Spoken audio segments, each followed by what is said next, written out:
BJP सरकार होश में आओ, होश में आओ, होश में आओ। बीजेपी सरकार घटना हुई है, बहुत हृदय विदारक है। हमारी माता के समान बुजुर्ग महिला को जिस प्रकार से दरिंदों ने पांव काट के हत्या कर दी, इससे बड़ा कोई निकृष्ट काम है, इससे बुरी कोई घटना नहीं हो सकती। मानवता को शर्मसार करने वाली घटना है। कल से यहाँ पर ये धरना चल रहा है और कल से राजस्थान सरकार को इस बात का पता है, पुलिस प्रशासन को इस बात का पता है कि इस प्रकार की घटना यहां पे हुई है। और कल मैं तो धन्यवाद देता हूं इंदिरा जी को भी, विधानसभा में इन्होंने बात भी रख के यहां पे आपके साथ बैठी है। हमारे तमाम साथी, मान सिंह जी, तमाम क्रांतिकारी साथी लगातार यहां मौजूद है। लेकिन यह दुर्भाग्य का विषय है कि पुलिस प्रशासन है अभी तक पूरी तरह फेल है। फेल नौकरी बताओ मेरे आप लोग। पुलिस प्रशासन है अभी तक अपराधियों को नहीं पकड़ पा रहा। पुलिस के पास कोई जवाब नहीं है। अगर यह घटना किसी अधिकारी, किसी नेता की मां के साथ हो जाती तो भी क्या पुलिस हाथ में हाथ रख के बैठी रहती? नहीं बैठी रहती। एक गरीब मां है, इसलिए पुलिस को फर्क नहीं पड़ रहा है। मुझे नहीं पता यह कौन अधिकारी है, एसपी है या एडिशनल एसपी है, लेकिन कोई भी वो कान खोल के सुन ले कि जब तक अपराधियों को नहीं पकड़ा जाएगा, तब तक हम यहां से जाने वाले नहीं हैं। और मेरे भाइयों, 24 घंटे का समय बीत गया, ज्यादा ही हो गया, लेकिन फिर भी कुछ नहीं हुआ है। पुलिस प्रशासन को हम आधे घंटे का समय और दे देते हैं, नहीं ढूंढते हैं तो यहां बैठने से कुछ नहीं होगा। यहीं बैठे रहे बताओ? नहीं, यहां से 4-5 दिन और बैठ ले। पुलिस प्रशासन ने यह सोच लिया कि ये कमजोर लोग हैं, 2 दिन बैठेंगे, 3 दिन बैठेंगे और हट जाएंगे, घर चले जाएंगे। मेरे भाइयों, कोई ये पहली घटना नहीं है, इससे पहले भी ऐसी घटनाएं हुई है, उन पर भी पुलिस ने कुछ नहीं करा। पुलिस का काम है गरीब किसान को परेशान करना, बजरी की मंथली लेना, अपराधियों को बचाना, जो गलत कर रहे हैं उनको संरक्षण देना। मेरे भाइयों, मैं तो जयपुर से आया हूं और कल से परेशान था कि इस प्रकार की घटना हमारे क्षेत्र में हो गई और अभी तक अपराधी नहीं पकड़े जा रहे। मैडम इंदिरा जी बैठी है, मान सिंह जी बैठे हैं, तमाम हमारे साथी बैठे हैं। मैं तो ये चाहता हूं कि पुलिस को समय हमने दे दिया है। ऐसे तो पुलिस कहती रहेगी 7 दिन में ढूंढेंगे, 11 दिन में ढूंढेंगे। यहां से आप लोग तय कर लो।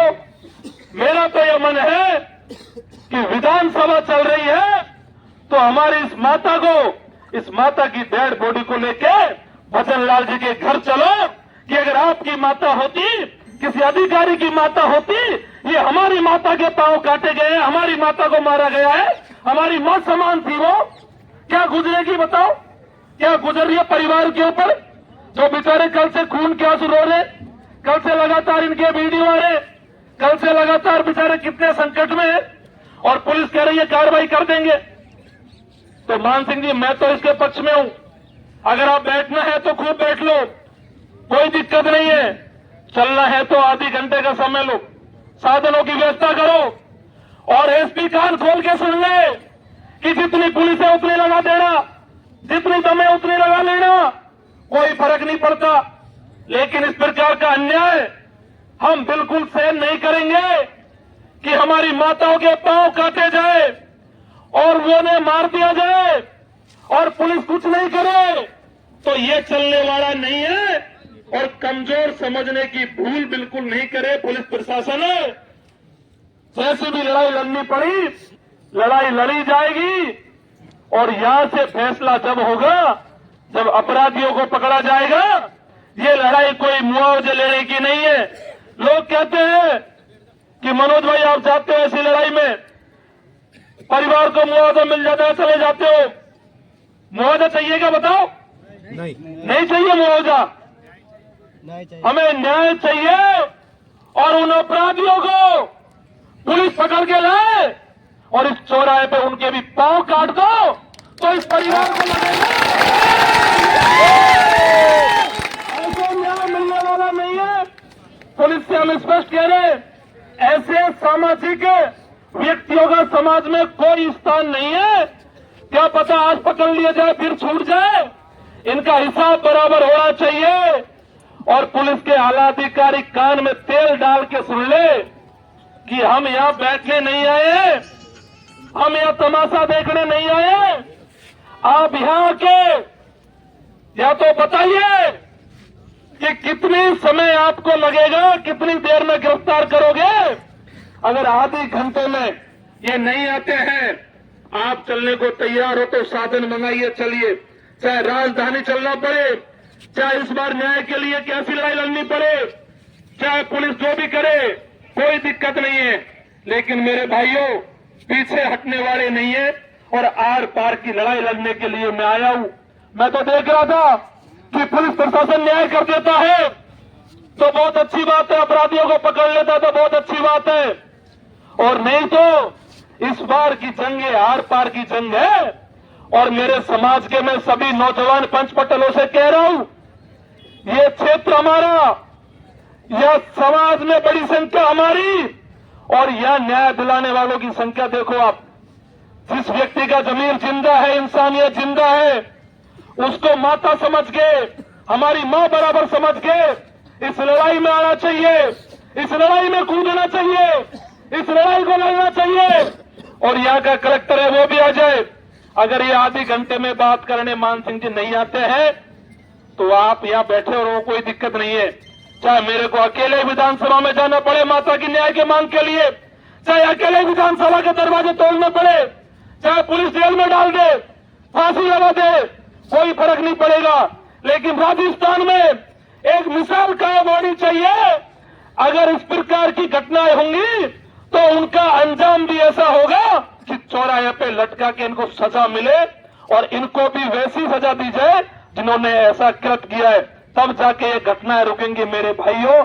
नहीं तो आज यहां बैठे हैं, कल कहीं दूसरे गांव में बैठेंगे, परसों कहीं तीसरे गांव में बैठेंगे और यही काम रह जाएगा कि इस प्रकार की घटनाओं के लिए न्याय मांगते रहे।